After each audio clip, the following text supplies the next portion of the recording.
As we get closer to November, Kamala Harris's presidential campaign is facing a disaster.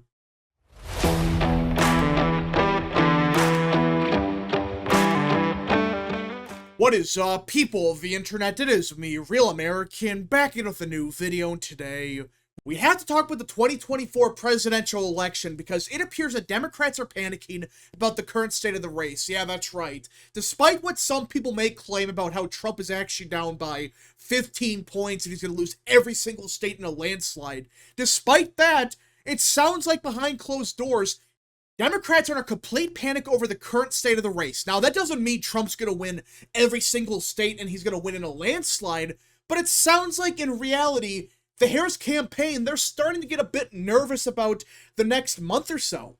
Look at this headline from CNN. Harris wastes more breaks with Biden as he keeps injecting himself into the campaign. This is a real headline, by the way. This is from CNN. Not Fox News, not Newsmax, not some far-right news outlet. It's from CNN. And the reason they wrote this article was a couple days ago, Biden made a surprise press conference appearance. And he basically said, yeah, I put Kamala Harris in charge of everything. She knows what she's doing. She's running the economy. She's in charge of the border. She knows exactly what she's doing. I'm not even kidding. That's what happened. And after that, apparently, top aides to Harris, they were furious because in reality, they want to stay as far away from Biden as possible for obvious reasons. No one likes this guy. No one likes the current state of America, and they blame Biden for it. So when you have the president of the United States who's deeply unpopular, that no one likes, that has garbage policy, openly admitting that, yeah, I actually put Kamala Harris in charge of the economy, the border, and not just in private. He's saying this in a press conference, which, by the way, he hasn't given a single press conference in God knows how long. But he decided, you know what, I'm going to announce to the world that Kamala Harris's, the borders are, she knows what she's doing with the economy, she's in charge here. That's what he did. And it sounds like Harris campaign officials, they're not happy. Top aides of Kamala Harris are heading into the final month of the 2024 race, still wrestling with how much distance she could credibly claim from Biden, as she looks for more ways to weave in breaks with him on the campaign trail. Yeah, this is from CNN. And apparently, top aides of Harris, that's what they're saying. They're saying, we want to stay as far away from this guy as possible. He's electorally toxic. And that makes sense because, well, his approval rating's like, what, 35%? No one likes him. So every time he says to the world, yeah, Kamala Harris was put in charge of the economy, she's in charge of the border, we have the greatest economy ever because of Kamala Harris. Well, when he says stuff like that, the Harris campaign, they're not happy about it. Because guess what? Everyone knows the economy sucks. There's a disaster at the southern border. People don't buy into the crap that, oh, actually the economy is 100% fine, no issues here. No one believes that. And that's why they're not happy. And every time they tell Joe, hey, just stay away from us for a week. Every time they do this, apparently, Biden keeps injecting himself into the conversation. That's what they say here. That's what CNN is admitting to. That, yeah, every time they tell Biden to step aside and let Harris campaign, he injects himself into the conversation. Which, by the way, should tell you everything about this campaign. If everything was going perfectly and there were no issues, would you really think the Harris campaign would be this paranoid about Biden? Like, if they were really up by 15 points and they're going to win every single swing state, wouldn't you think that they wouldn't care that much about Biden saying stuff? Like, I know Biden's deeply unpopular, but if Harris is really up by so much, they shouldn't really care. And that's because, in reality, they're not up by 15 points. And the more Biden speaks about how Harris is the real leader, she knows what she's doing, she's in control of the economy right now, when he says stuff like that, it hurts her because he's basically admitting that the last 4 years were because of Harris. Which is just ironic that it's Biden blaming Harris for everything, but point is, the Harris campaign, they're not happy, and they're trying everything they can to distance himself away from Biden. But I don't think it's possible because, guess what? He's the president of the United States, and you're the vice president. You cannot avoid the fact that Joe is still the president. Now, he's going to be gone in a couple months, but right now, he is still the president of the United States. So, you can't just say, well, we have no clue who this Joe guy is. That's bullshit. Everyone knows you're the vice president. So, of course, people are going to say, hey, you're the vice president of this administration. Of course, you're going to be tied to him. Like, you're the second in command. On paper, at least. So, why are you trying to distance yourself? It's because they know this hurts them. They understand that they have to stay away from this as much as they can. Now, you might be saying, well, okay, this is just one thing. This is just them saying, we want to stay away from Biden because he's deeply unpopular, and maybe you could say it just proves that they're actually winning, but they don't want to blow their lead, or something like that, because you want to stay away from Biden. That's the whole point here. Fine, you could argue maybe it's normal for the Harris campaign to say, stay the hell away from us. But this isn't the only thing they've done in recent days. Look at this. Harris and Walz embark on, quote-unquote, a media blitz amid Republican criticism that they're avoiding the press. Yeah. After months of taking no interviews, no town halls, nothing, which, by the way, the only interviews they've given, they were softball questions. They weren't even real interviews. Outside of that, they have done nothing for the past 2 to 3 months. Well, out of the blue, they announced to the world that, actually, we're going to do a bunch of interviews, we're going to do a bunch of town halls for the first time this campaign. Yeah, they waited all this time to finally do some kind of interview, just something. What does that tell you, by the way? If this strategy was working and Harris was really up by 15 points, wouldn't you want to keep the same strategy? Why the hell would you decide, okay, we are winning by so much by doing nothing? So instead of continuing to do nothing, let's go do an interview right now. Why? If the strategy was working, why change it? It's because it's not working. Even yesterday, Democrats admitted to Axios and Politico that, yeah, the strategy of just sitting in the basement and calling it a day, it's clearly not working. She has to do some kind of interviews, just something. And for the first time this campaign, they're finally going to do some interviews. And funny enough, Tim Walz gave his first real interview today on Fox News. And it was bad.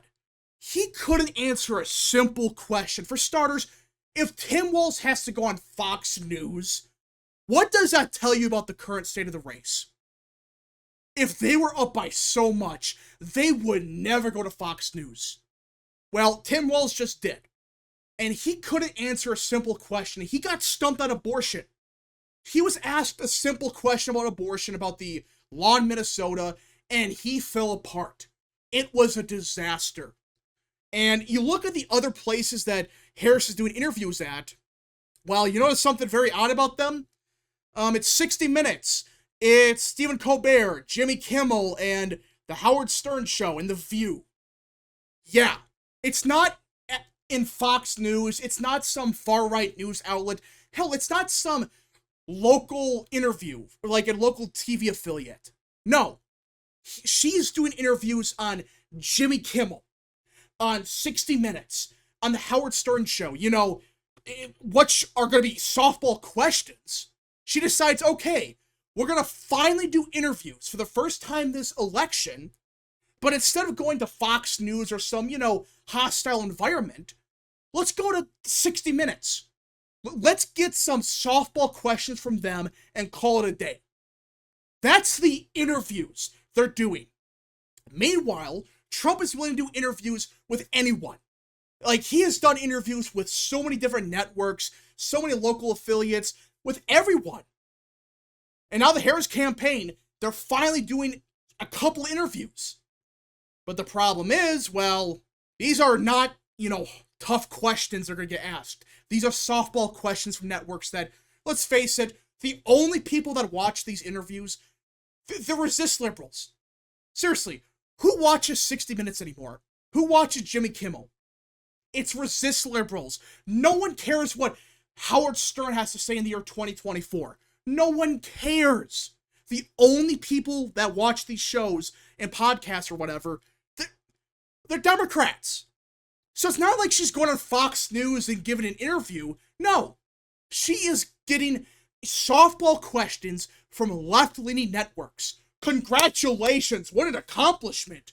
Really? This is your plan? You're going to ABC, CBS, the Howard Stern Show, and some other podcasts, and I'm not going to say what they're called here, but you can look it up, and you realize, oh yeah, the people that watch these podcasts she's going to, they're just Democrats. But even if Stephen Colbert or Jimmy Kimmel asks even remotely tough questions, these are on networks that have no ratings. No one cares what Jimmy Kimmel has to say in the year 2024. No one watches CBS anymore. So, who cares? Who cares that she's going on the Jimmy Kimmel Live? No one cares. Because guess what? No one's going to watch it. Outside of resist liberals that watch everything Jimmy Kimmel has to say. And they're voting Democrat anyways. I just don't get the strategy. Try something unique. Try something different. Not just, going on ABC and CBS and on shows that no one cares about. Try something on X. Try something on even Instagram. Something. But no, the campaign, they want to do interviews on only CBS, ABC, NBC, those networks. They're going to give them the questions beforehand, or if they don't, they give them softball questions that Harris on paper should be easily able to answer, unless she screws it up completely. I mean, I don't get what this campaign's doing here. But fine, this doesn't necessarily hurt the Harris campaign. You could argue maybe it's an act of desperation, but outside of that, it's nothing that's going to cost Harris the election. Fine, you may argue that, but I really believe Harris did something just yesterday that I really believe, if the Trump campaign hammers her on this, could be a big impact on the race. For those that don't know, the United States of America just gave Lebanon $157 million. In other words, the sky is blue. Like, congratulations. That's not a surprise. We're giving money to Lebanon. That's not the breaking story. It's just how tone-deaf this statement is. Because just a few days ago, North Carolina got hit by a very bad hurricane. A lot of people are still without power. A lot of people missing. And a lot of people are criticizing the response to this hurricane. All right, that's a fact. A lot of people are saying this response is complete garbage. They have no clue what the hell they're doing. It's a disaster. All right? And instead of investing more money into the response in North Carolina, for whatever reason, the Harris campaign thought, you know what? Let's announce on our own Twitter account, we're going to provide Lebanon with $157 million in assistance. Listen, if this is not a surprise, like, okay, we're giving money to Lebanon, that's not really the story. It's a fact that she announced this just a week after a major hurricane just hit North Carolina. And we're talking about hundreds, if not thousands of people still missing, potentially dead. We have no clue what the hell's going on there. It's just tone deaf. Why would you announce this now? Why? And especially on your own Twitter account. It's not like, this was on Biden's account and that's it. They decided we're going to announce this on our own vice presidential account on Twitter. And the backlash has been insane. People are not happy at all. And for obvious reasons. North Carolina needs help now. But for whatever reason, the Harris campaign thought it was a good idea to post this. Why? Why did you post this? You're just giving Trump free advertising. All he has to say is, see, Kamala Harris is putting America last. And it's very tone deaf. Instead of trying to provide more assistance to North Carolina, to Georgia, instead of helping our own states and our own people, she announced to the world that we're spending more money. And again, if you're going to do this, don't announce it. Don't announce it on your own Twitter account. Yeah, we spent a bunch of money on Lebanon. If you want to do that, go ahead. But don't do that and announce it. Just have Biden take the blame for it, and you could just say, well, that's Joe Biden's doing. I had nothing to do with it. That's all she had to do and say. She didn't have to say anything about this. And instead, well, she announced that. that we spent $157 million on Lebanon. What an utter disaster. I mean, this is just... What am I supposed to say this? It's so tone deaf, it's unbelievable. Again, listen, foreign aid, fine. You can argue about it all day, whatever. But to announce this right now is incredibly tone deaf. It's politically stupid. I have no clue what the Harris campaign was thinking. Maybe they thought this was actually going to help them. But in reality, guess what? It's not. And the Trump campaign should use this as free advertising. It's free advertising the Trump campaign can use. This is a strategic mistake. I don't care how Democrats try to spin this. It's a big fat mistake what Harris did here.